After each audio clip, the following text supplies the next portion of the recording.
Good morning, ladies and gentlemen. My name is Mike Tagliavere. You're listening to Right Side Up. We'll be flying solo today. Lots to talk about. Probably won't be able to cover it all. We'd only have an hour to do so, but let's dive in. First of all, I wanted to say we had a great weekend, a great week, beginning Thursday and ending Sunday at the Tunbridge Fair.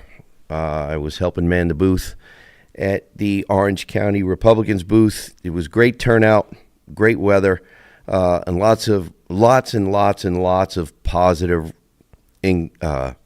reaction from people, positive interactions. People have been willing to come up and talk about what's going on, both locally in Vermont and nationally. But we really managed to keep it about what's going on in Vermont.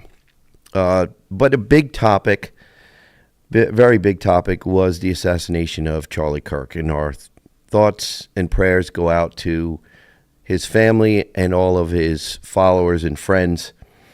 I did see a day or so later that his wife had put out a statement, and reactions to her statement actually spurred what I saw, and I haven't rechecked. It was north of 18,000 requests for new chapters for Turning Point USA. So the person who tried to silence Charlie Kirk with a bullet has not managed to silence him or Turning Point USA, which is good news. We can't be cowed by this kind of third world violence, and that's what it is. It's third world.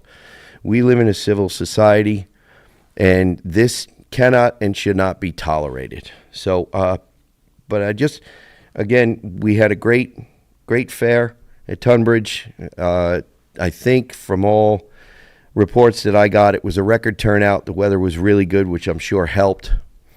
But there was really the upbeat atmosphere, really upbeat. A lot of people moving around, smiling, thumbs up, positive interactions.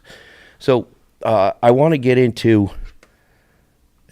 some stuff that's tied directly to the violence against Charlie Kirk and just violence in our society in general. I saw that, unfortunately, Burlington again made national news. I was looking, a family member referred me to an article that they had found on Fox News. Apparently there are some business owners that are not happy with what's going on, and they're actually asking for, and we've talked about this on Right Side Up numerous times, the broken windows policy. What they're basically requesting, citizens and business owners in Burlington are basically looking for more police presence and for law enforcement to actually make arrests and have our judicial system put these people through the system as they should be. If they are charged with a crime, they should get their trial and find out what the consequences of their actions should be. But we don't have that. Most people in the state of Vermont, whether you live in Burlington or outside of Burlington, you know that that's not the case. We have the revolving bail system. We have, the petty crime. And I'm not even sure if you can call it petty crime anymore because of inflation and the cost of everything, that everybody in Vermont knows that there are problems we need with respect to public safety that need to be addressed. So, and I think we will, in the coming months, we will start addressing this. It's not going to go away. Thankfully, a lot of people are engaged. They're paying more and more attention politically. They're trying to find out who their representatives are and what their records are, and that's a good thing. So I wanted to refer you to an article that I found dated September 15 on Vermont Daily Chronicle by Dave Sulia. And this is from his site, I believe, FYIVT.com. According to the Rutland Herald, Rutland High School attendance officer Howard Wasserman wrote an apparent inflammatory post on Facebook about the assassination of conservative speaker Charlie Kirk. Superintendent Pam Reed told the paper she had received multiple complaints about the post, but could not comment further on personal matters. His post read, "Violence of any kind is not okay, but if you feel bad because a racist piece of, you fill in the blank, was gunned down, there's something seriously wrong with you. Meanwhile, there was another school shooting today, and nothing will be done because the racist pedophile party is running the show. So this is a paid school official who made this statement. That last line raises a blunt question for Rutland residents by saying the, quote, racist pedophile party is running the show. Did a district employee effectively label roughly half of Rutland City's voters and taxpayers, Republicans, as racist pedophiles? And it certainly sounds like it, okay? The article continues, and he does a very good analysis here. A captive clientele. Unlike private businesses, public schools don't operate on a, quote, take your money elsewhere, end quote, model. Rutland families are a captive clientele. They fund salaries and pensions through taxes, whether they agree with staff views or not. Parents and taxpayers who feel maligned by a public employee's rhetoric cannot withhold their contributions or choose another district. I'd like to see that changed with school choice, but that's another segment, another show maybe. So another question arises. Should taxpayers be expected to keep funding an employee who openly disparages a large portion of the very community he serves? Let's see. Next, moves on here. District policy on safe schools.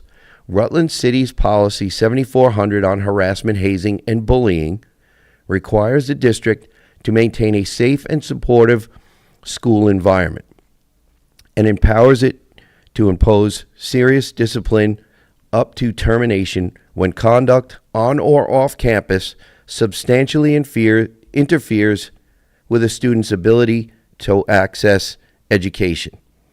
Which raises yet another question. If conservative students now feel chilled from speaking up or fear being mocked if they form a Turning Point USA chapter, does that meet the district's own threshold of substantial interference? And I want to break from the article. One of the things that we're finding out, ladies and gentlemen, and I'm glad we're finding this out, is people are not being cowed. They're talking about this. The request for thousands, tens of thousands of new chapters of Turning Point USA means that the message has gotten out, and this violent act, third world violent act, in my opinion, has had the exact opposite effect. So there will be some good coming out of this because more and more people are learning who Charlie Kirk is. If they didn't know, they're seeing more and more of his videos on YouTube. So the message is going to be amplified. I really believe that. Okay, I want to get back to the article here. Rutland students have a history of pushing back on bullying, whether rallying against cyberbullying apps or running school-wide positivity campaigns. The district itself has partnered with outside groups on anti-bullying programs. Charlie Kirk founded Turning Point USA in 2012, the same year he graduated high school at 18. Over the next 13 years until his assassination, he built it into a movement with chapters on more than 3,500 high school and college campuses. TPUSA says its media team and ambassadors now reach over 65 million followers across platforms, while Kirk himself had 3.8 million YouTube subscribers. Given that reach, isn't it fair to assume that some Rutland high school students and even younger teens were familiar with or fans of his work? If so, what message do they take when an adult in their school publicly dismisses Kirk's life and labeled his supporters' families racist pedophiles? Doesn't it undercut the very anti-bullying lessons schools are trying to instill? And I think this is a valid point. This is why I wanted to cover this article. Is this killing, this savage killing, senseless killing of a man who only used a microphone to change hearts and minds, to have a debate, a peaceful debate. And he went to some of the most unfriendly places to do this and just set a microphone down and had talk back and forth with people. I'm very happy to see that people are not putting up with this, and they're not being cowed. They're not being quieted. They are still speaking out, and I hope that continues. First Amendment versus school function. As a public employee, Wasserman has First Amendment rights, but those rights aren't unlimited. Courts allow districts to weigh an employee's speech against the need to maintain an effective, trusted school environment. If community trust and parent cooperation are undermined, or if students' willingness to participate is chilled, the district has leeway to act, even for off-duty speech. So the question becomes, has his speech crossed that line from private opinion into public disruption? The controversy hasn't been limited to school employees. One Facebook comment celebrating that Kirk would never, quote, never spew his garbage views ever again, end quote, was liked by Rutland City Board of Aldermen member Kiana McClure. For taxpayers funding both schools and municipal government, that raises yet another question. How are conservative residents perceived by those elected to represent them? Very good question. Whether RCPS disciplines Wasserman or not, the fallout is already broader. In the span of 1 week, both a school employee and a city alderman signaled contempt for conservative residents. Roughly half of the city's population and half its voters, taxpayers have no choice but to keep funding the salaries of public officials who speak this way, and parents have no choice but to send their children into classrooms run by the same system. And we need our kids to be safe, ladies and gentlemen. We need our kids to feel like they can be in a learning environment. They can question without being ridiculed. Let's see here. For conservative students, the impact is sharper still. Some admired Kirk, some followed Turning Point USA online, and some even have considered starting a chapter at Rutland High. After this, would they feel safe doing so?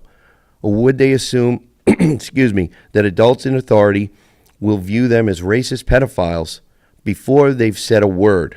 And I hope the students who are considering this, if there are any, will go forward with it. Schools teach anti-bullying every year. Students themselves have led campaigns against cyberbullying in Rutland. What lesson do we take when the adults who are supposed to model that standard seem to excuse or even celebrate contempt aimed at their peers' families? The unresolved question isn't whether Howard Wasserman or Kiana McClure are entitled to private political opinions. It's whether public officials in a city divided nearly down the middle can afford to write off half the people they serve and half the students they are supposed to support. So this is, just because this incident didn't happen, this assassination did not happen in Vermont, doesn't mean this doesn't have or couldn't have a chilling effect in Vermont. I don't think it will, because of the conversations I've had this past week, like I said, at the fair. There were a lot of people who were very upset. They were angered by the situation. They were also feeling that they were not going to be quiet about it. I personally am very happy to see how many requests there are for new Turning Point USA chapters. In watching, I didn't watch a lot of Charlie Kirk's views, but I was amazed at his ability to remember so much history. I was told he had a photographic memory, and that makes a lot of sense. But he was able to recall so many passages, not only from the Bible, but passages from history, incidents from history, to use as examples of why he does and says what he did. And he was able to, even if he wasn't able, the beauty of it was because he had such a large forum, he was able to change minds of people who were in the crowd, not just worry about changing the minds of people who he was directly debating. So we've come to the end of the first segment, ladies and gentlemen. We've got to pay some bills. We'll be right back. You're listening to Right Side Up.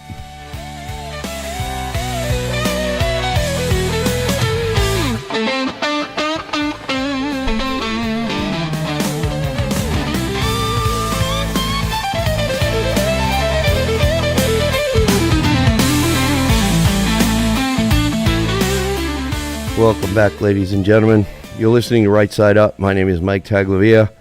We've been talking about the very unfortunate assassination of Charlie Kirk, some of the violence that is actually happening, or threats, or intimidation, at least intimidation, that's been going on in Vermont just by social media posts.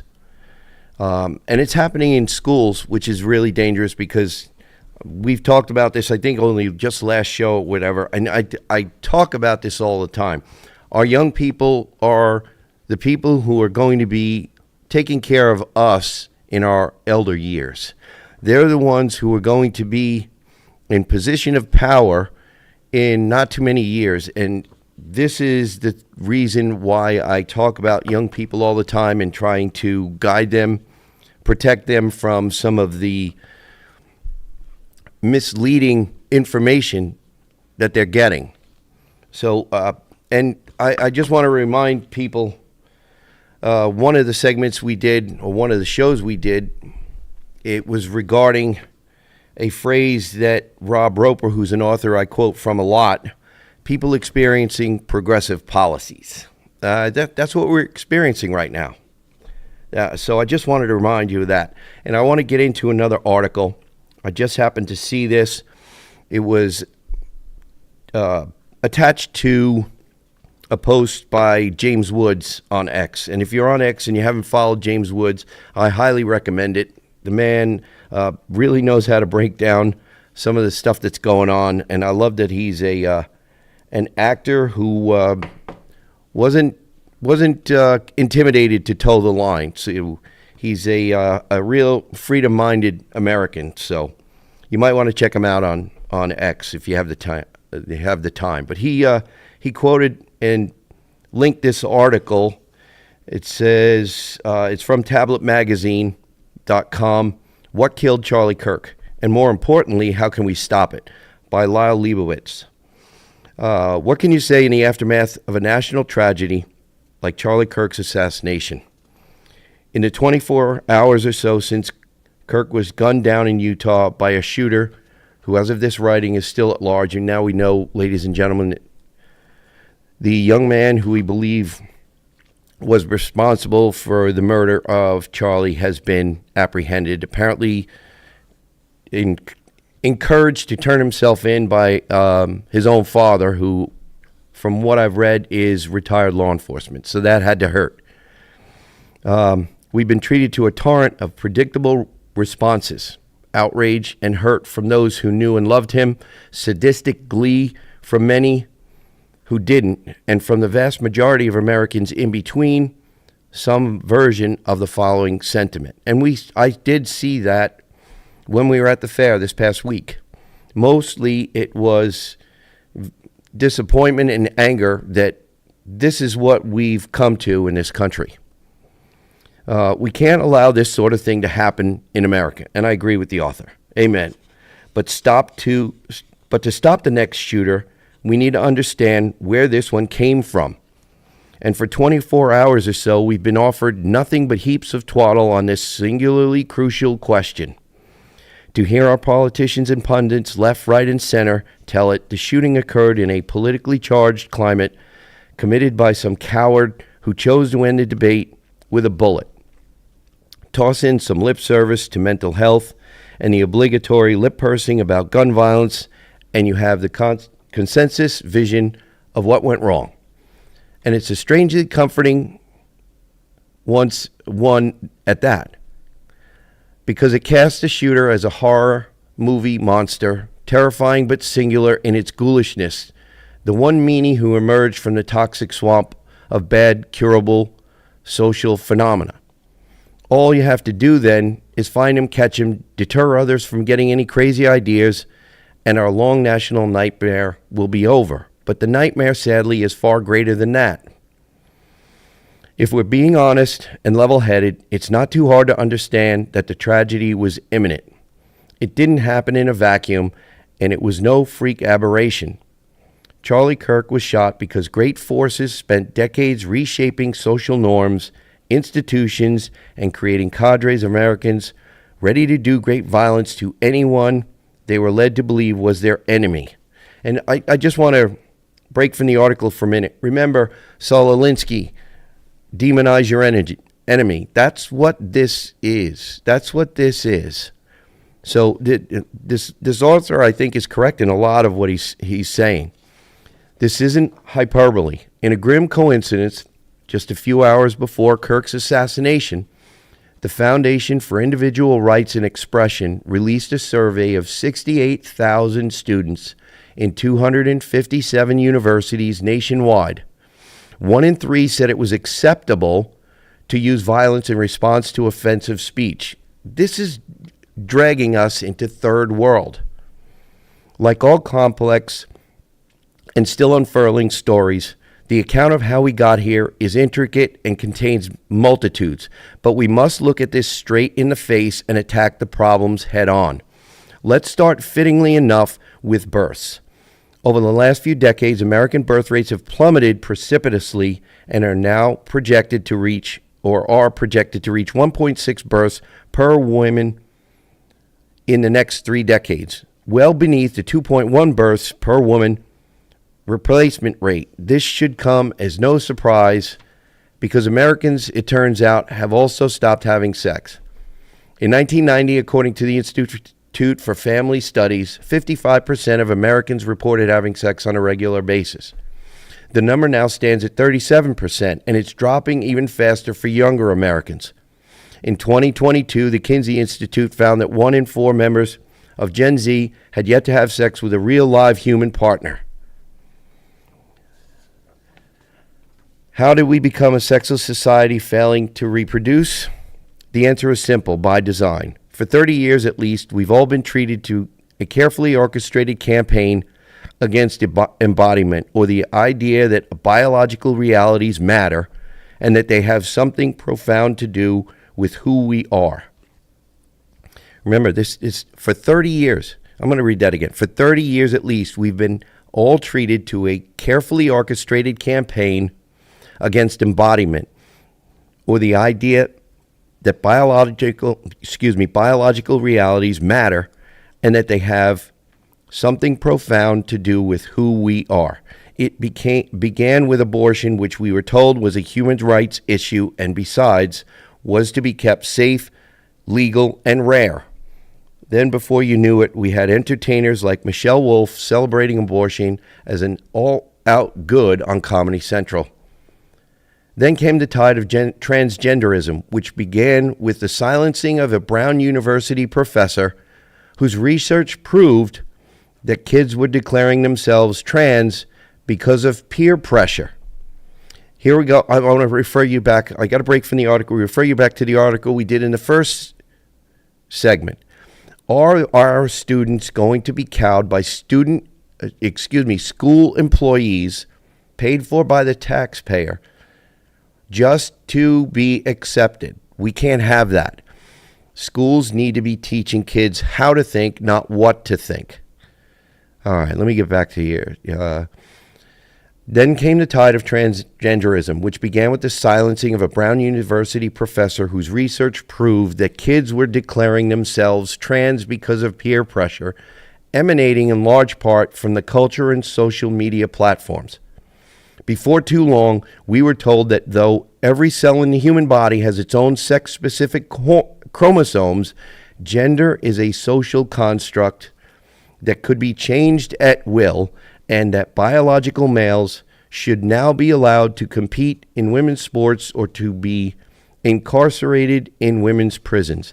And I got to break one more time from the article because I want to refer you back to, and I know we talked about this on the show, can't remember how long ago, but during the recent session that's just ended in June, there was the Raise the Age Bill. It was dubbed Raise the Age Bill, which could have, if it gone into effect, it was delayed 1 or 2 years, I cannot remember, but it would have made 19-year-olds eligible to be charged as minors, and it would have overwhelmed the system. But the point here is, when there was debate, the Democrats and progressives kept reminding us, kept insisting to us that we had to follow the brain science. And the brain science that the Democrats and the progressives were touting was that 25 and 26-year-olds, 25-year-old women, 26-year-old men,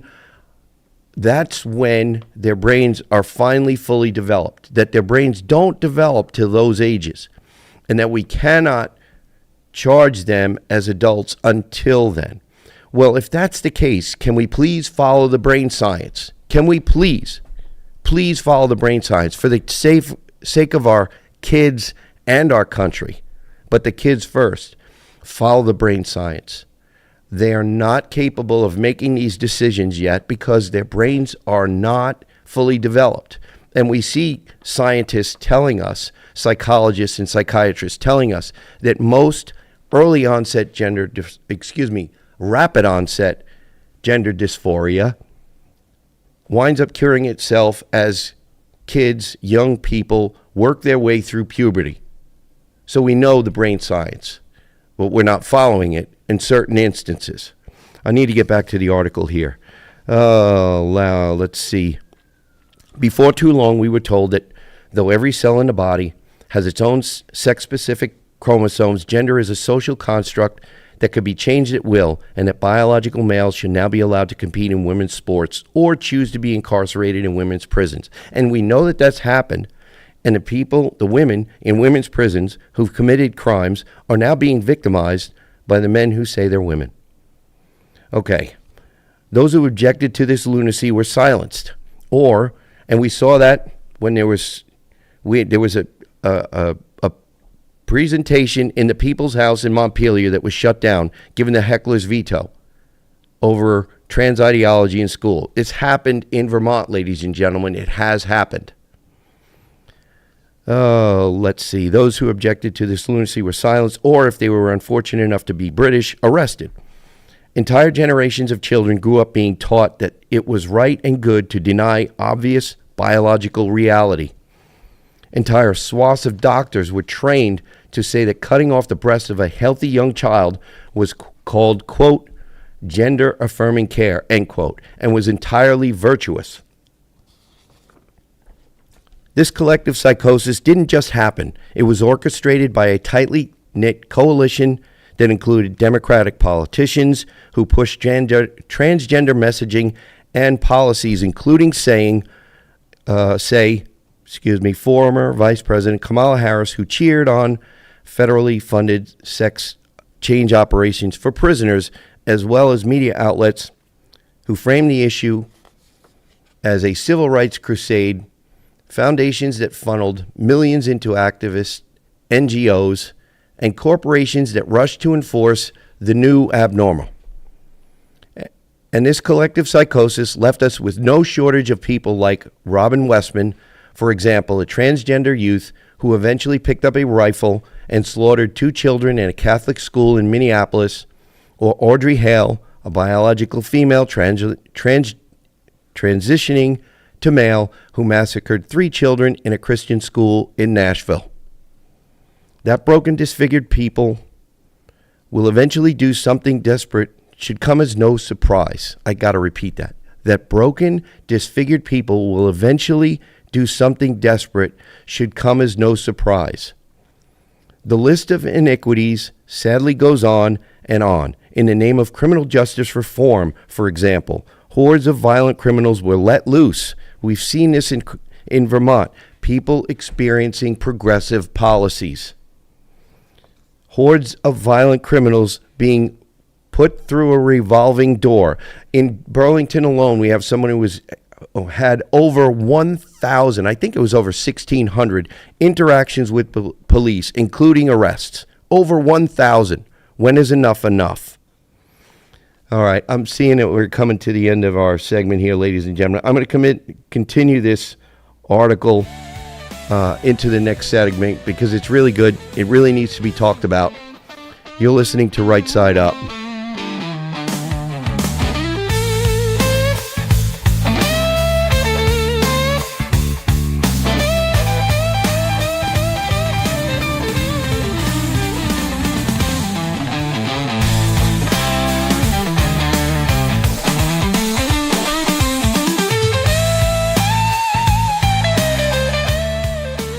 Welcome back, ladies and gentlemen.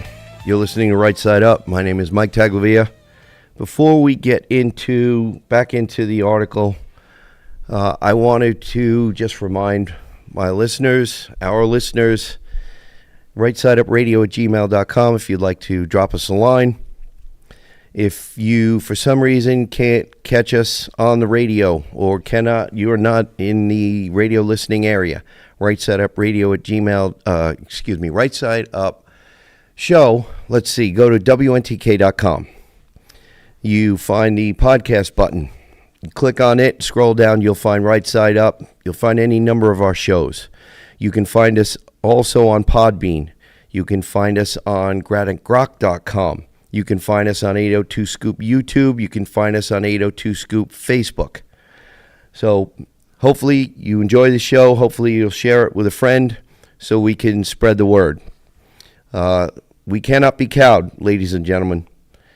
Whether you consider yourself a moderate Republican, a conservative, doesn't matter.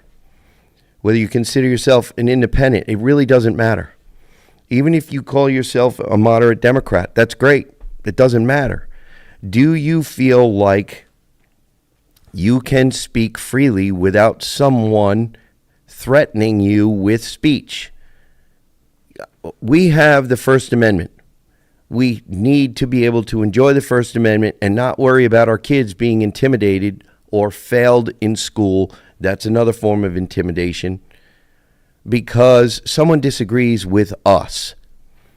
And the reason I say that is because I spoke with a woman just this past Sunday at the fair, who mentioned just that. She would like to get more involved, but she's afraid for her child because of her actions. This should not be in this wonderful Green Mountain state of Vermont, USA. It just should not be. If someone has a disagreement with someone an adult says, then the adult in the room should have a conversation with the adult who made the statement. Leave the kids away from out of this. The kids do not deserve that, and they shouldn't have to be worried about it.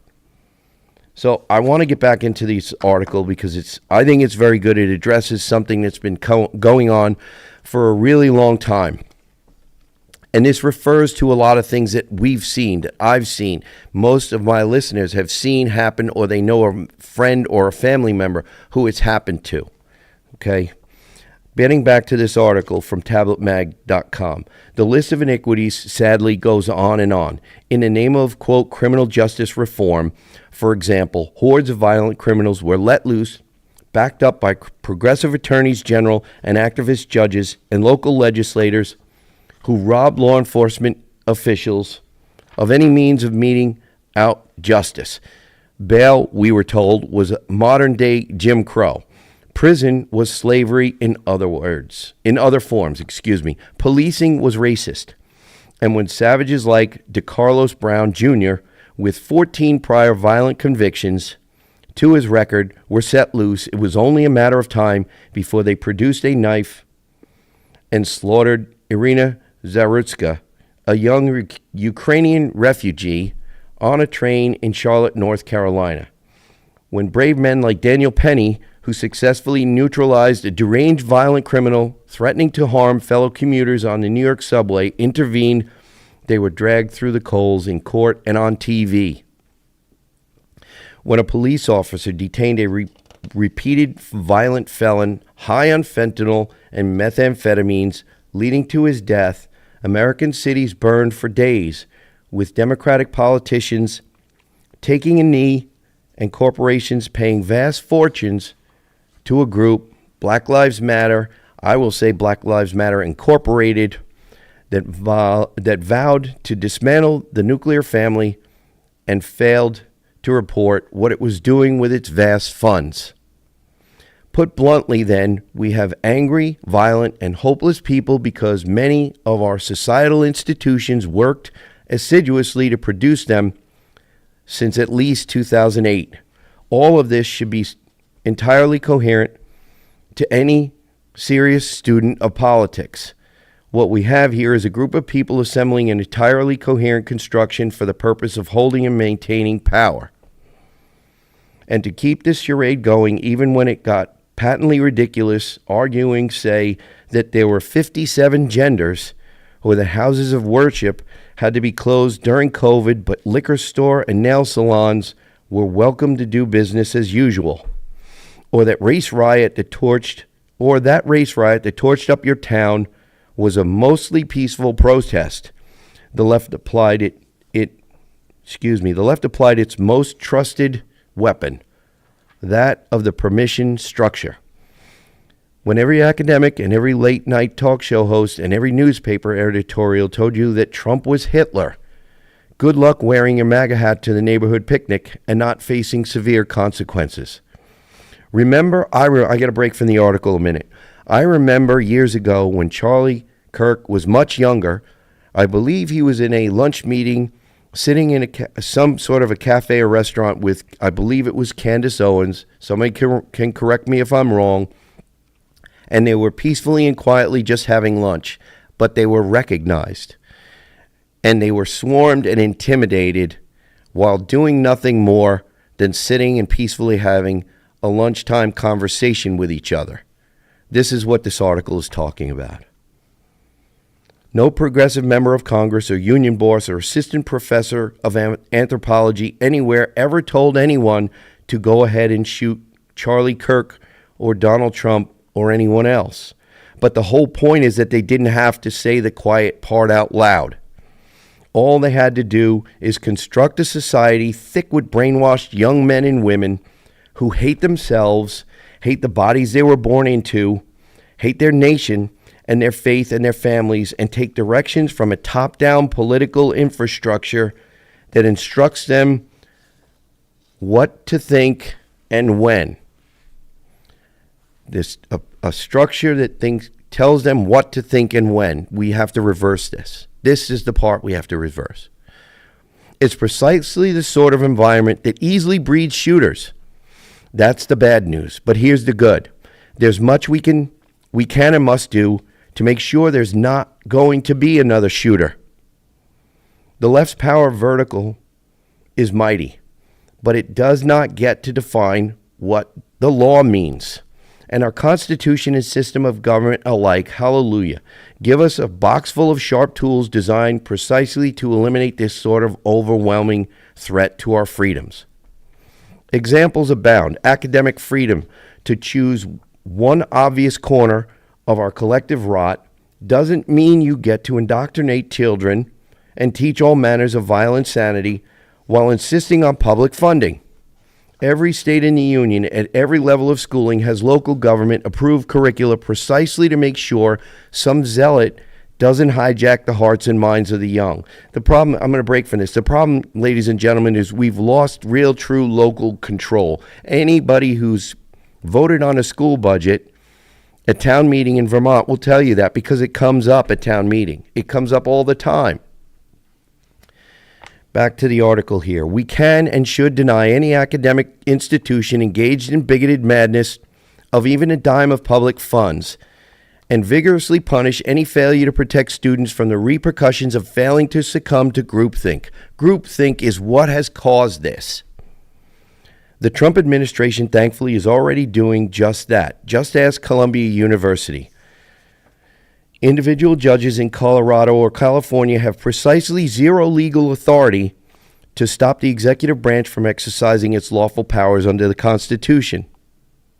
This principle has been affirmed by the Supreme Court, and yet we see activist jurists again and again inventing laws that simply don't exist and usurping power they simply don't have. They need to be stopped, and when appropriate, immediately disbarred and forbidden from holding office ever again. Americans who openly call for the overthrow of the lawfully constituted government in the United States are engaging in sedition. They belong in prison. People who have open ties to designated terrorist groups are a grave threat to our national security and can and must be removed from America post haste. Doctors who perform gruesome medical experiments on children under the guise of, quote, gender-affirming care, end quote, or believing in fairies or any other feverish ideology should be jailed and prosecuted for child abuse. The administrators of their health care systems who let these horrors happen should be arrested and prosecuted as well. So-called progressive activists who take money from Neville Roy Singham, a self-proclaimed communist with ties to the Chinese Communist Party, who runs his operation from Beijing, should be arrested and prosecuted for being a part of a seditious conspiracy to disrupt the domestic peace of the United States in the interest of a hostile foreign nation. None of these measures are extreme and are perfectly legal and entirely precedented. They're all absolutely necessary. Holding quiet candlelight vigils or town-hall meetings on Zoom won't stop the next shooter. To do that, we need to crush the titanic structure erected by the left and free our republic from its ruinous designs. We need to free our republic from its ruinous designs. And that's not a project for just one candidate or one political party. It's a civilizational reclaiming project. And it calls on all of us to first understand what happened to America and then work together to change it. Then, and only then, will we give Charlie Kirk justice and America a real turning point. So I'm curious. Now, this again was written by Lyle Leibovitz. He's an editor-at-large for Tablet Magazine and the host of its weekly podcast, Rootless. Now, I wonder how many people in the listening audience agree with that. What he wrote in the article here. There's a lot to digest in there. He's talking about decades and decades of things that, like Rob Roper has very succinctly put it, people experiencing progressive policies. And that's what we're doing. We're doing that here in Vermont. We're doing it all over the country, experiencing these progressive policies. And I think they've come to a head. We've seen now that I believe there are a lot of people who are desperate. They see that they're losing control. They're losing the narrative. People are wising up that their taxes are getting to a point where no matter where you live, not just Vermont, but Vermont is getting very, very expensive. It's in the top, among the top in the nation.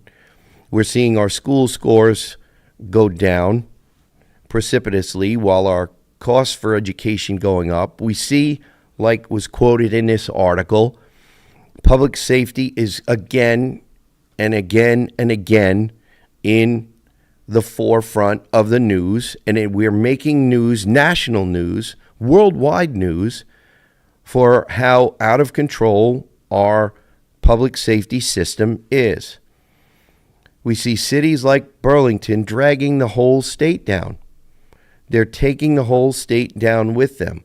They're putting a strain on our entire public safety system.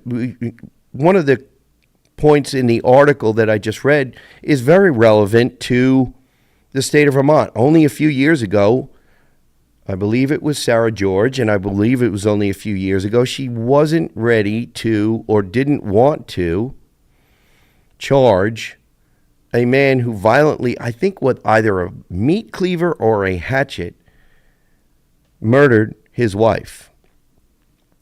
And the governor needed to step in and have the Attorney General's office look at the case, and the Attorney General's office thankfully secured a conviction. But this is what I'm talking about. This is not isolated to another state. This assassination happened in Utah, but we can directly see the effects of bad policy, progressive policies that we're experiencing. So I just wanted to, again, I can't, we're almost to the end of our show, ladies and gentlemen. I just want to remind you, keep yourself informed. I always ask you of that. I always ask you, know who in your local government, whether it be your select board, who they are, what they vote for. Know who your state legislator and your state senator is. Know what they're voting for, because they possibly could be somebody who brought this, and we can reverse it. We can reverse it. So just remember, ladies and gentlemen, stay safe, stay informed, listen to Right Side Up.